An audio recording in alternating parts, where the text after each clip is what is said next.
So tambak malala lang naman ang inabot ng kupunan ng Memphis Grizzlies sa team ng Golden State Warriors mga kaibigan. Kahanga-hanga talaga ang mga ipinapakitang team effort performance ng GSW sa mga nagdaang laban nila. Sa Banggaan vs Grizz mga kaibigan ay 9-man rotation ang gamit ni Kerr kasi ang daming out dahil sa injury. Yung 8 player ay nagtala ng double-digit na score, itong si Malevy Lians lang po ang nakulangan ng 1 point para mag-double-digit silang lahat kontra Memphis. Ngunit ganun pa man ay napakalaki ang ambag ni Lians sa panalo ng Warriors sa game na ito. Magaling siya pumwesto sa ilalim, tingnan nyo ang galaw niya dito, napaganda niya ang airball ni Podziemski.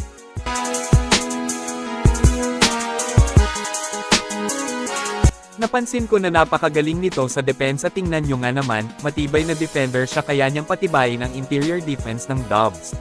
May saktong size din kasi siya, 6 feet 9 inches po ang tangkad ni Malevy Lians at 7 feet inches ang kanyang wingspan. Mabilis, may ball handling at athletic din siya, tingnan nyo ang ginawa niya dito, iwan ang buong pamilya ng Grizzlies player kay Lians na nagresulta ng easy two-handed dunk.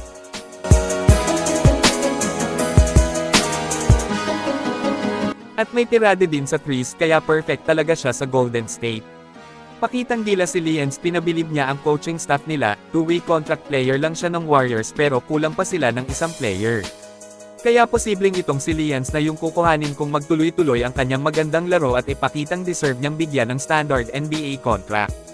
Para sa akin talagang magaling siya, may opensa at depensa, hindi nga lang gaanong napapasahan, pero may laro si Lians kung mabigyan ng sapat na minutong playing time. Ay sa tingin ko mas malalabas pa niya ang kanyang totoong galing. Nagtala po siya versus Memphis Grizzlies ng 9 points, 8 rebounds at 2 assists sa 18 minutes na paglalaro. Kayo mga kaibigan, ano ang masasabi nyo kay Malevy Lians? I-comment lang po yan sa ibaba at akin pong babasahin yan. Maraming salamat po, mag-iingat at God bless sa lahat.